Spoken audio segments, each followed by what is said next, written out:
How do you know what kind of Amazon business is the right kind of Amazon business for you? Hello YouTube, my name is Trent Dyrsmid and I own a $2 million e-commerce business that sells products on Amazon. And in today's video, I want to help you to determine which of the 3 different Amazon business models makes the most sense for you. If you're ready to go, give me a thumbs up and let's dive into it.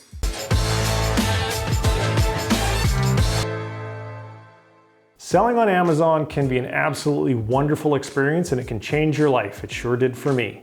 Unfortunately for many people, it can also be a time-sucking, money-losing, horrific nightmare. And I want to help you avoid the horror movie, so in today's video, we're going to talk about retail and online arbitrage, private label, and wholesale. And if you have questions about anything that I cover in this video, please put them in the comments right below and I will give you an answer. Sound good? Excellent. Let's dive in.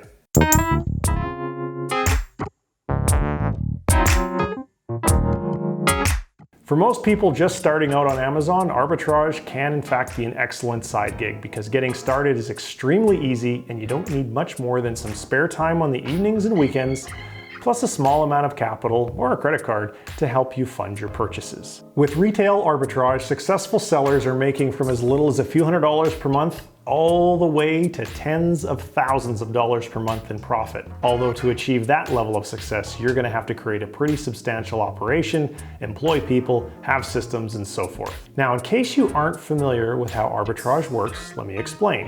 Your goal is very simple. You want to find brands that offer products at a discount that you can buy at your local TJ Maxx or Walmart or Costco or even the websites for those companies. Now, once you purchase these products, you're going to take them home, you're going to prepare them for shipment into Amazon, and then you're going to wait for them to sell. Now, I don't know about you, but when I first started on Amazon, I didn't even know that retail arbitrage was a thing. Well, it turns out it's actually a pretty damn popular thing, and right down in the description, you'll find a link to an interview I did on my podcast with a guy who's generating millions of dollars a year doing it. Now, to be successful at arbitrage, you either need to go and wander the aisles in stores with your scanner app on your phone, and there's a link down in the description to some scanner apps, or you can stay right in the comfort of your own home and have software scan thousands of websites for you. And again, down below, there'll be some links to the software that does that. And now some caveats of the arbitrage business model. First off, it doesn't scale very well. If you really want to scale or grow your business, you should expect to start hiring people to do the shopping and the product prep for you. Otherwise, you're not going to have a life. It's also highly transactional, so in order to keep the money coming in, you have to continually find more products that are available at a discount, and you have to keep going back to the store over and over and over again.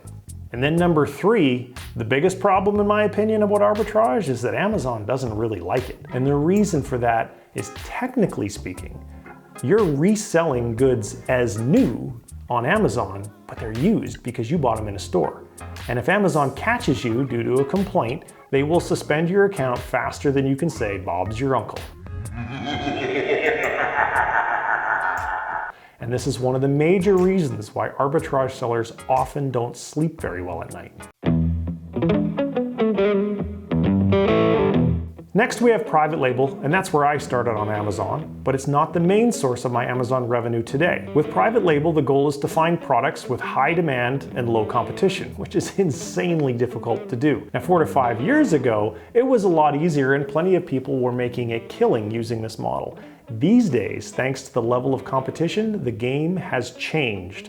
And to be successful, you better have plenty of risk capital, you better be an exceptional marketer, and you better be prepared to invest for the long term. With that said, the private label model is actually very simple. Choose a product, find a supplier in China, create your brand, get the product shipped from China, and then ship it to Amazon for sales. Unfortunately, the reality is there is a lot of details you need to get right in order for all of this to work. And even then, the risks are very high, especially compared to the wholesale model, which I'll explain in a few minutes. Unlike with arbitrage, with private label, your goal is to build your very own brand. And while I think that's a great goal, the issue I have is that this isn't something that is very easy for beginners to do because there's so many ways to screw up, waste huge amounts of time, and lose thousands and thousands of dollars in the process. For example, let's say Your product research tells you that you can make a killing selling blue-colored widgets. Great! Now you need to find 3 to 5 factories that make them. You need to order samples. You need to choose the preferred factory. You need to meet their minimum order requirement. Place your order, arrange shipping, hope the quality is as good as the samples, register a UPC code, shoot the pictures, create the product listing, write the sales copy, figure out a way to get your first 20 product reviews, create ad campaigns, and there is so much to do. And then if you're successful, you'll make money for a while until your competitors start copying you, hijacking your listings, and knocking off your products. Now, I don't know about you, but that sounds exhausting to me. Here's the thing about private label that I don't think people often consider well enough up front. If you make, at the very beginning, if you make a bad product selection, it doesn't matter how good your marketing is, you're gonna be stuck with thousands of dollars of inventory that nobody wants. Or maybe they want it, but the competition for those eyeballs on Amazon is so high that you'll spend so much money on ads that you'll never generate a profit. So make no mistake about it, with private label, you are taking a significant risk with your capital and your time, and you better be prepared to lose every dime that you invest. Which brings us to the third way to sell on Amazon, wholesale.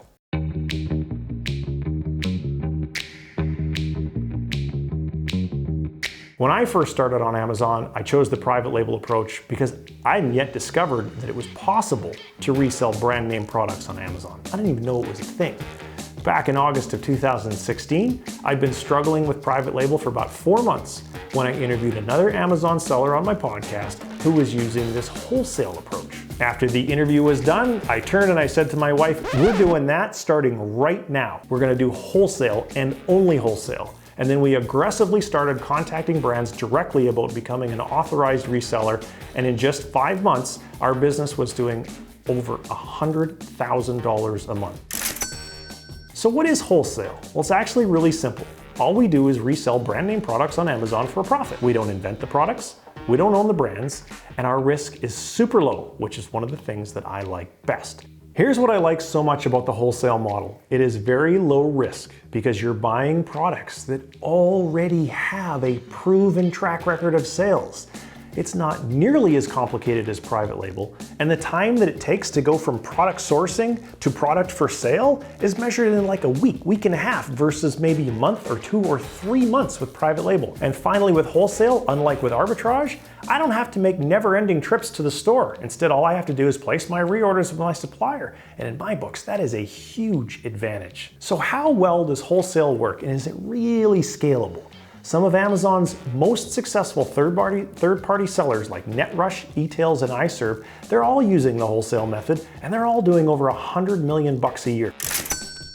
And to me, that proves that wholesale is an extremely viable model. In our case, within less than 24 months, our monthly revenue climbed as high as $280,000 in a single month. And our profit that month was $43,000. Not bad for a company that's less than 2 years old. Now, while we don't own the brands, do you think companies like ours become valuable businesses? You bet they do.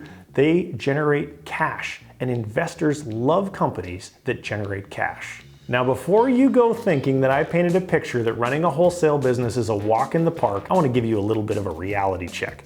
Becoming successful with wholesale requires that you be willing to do a couple of things. Number one, create systems for the extremely repetitive parts of the business. And number two, you have to be willing to hire other people, virtual assistants or local employees, to leverage those systems to do all the grunt work on your behalf, because you will not have enough time in the day. In addition, if your plan is to build relationships directly with brands, as we've done, you need to be good at that type of work. In other words, if talking to strangers, if that's not your thing, wholesale is not for you.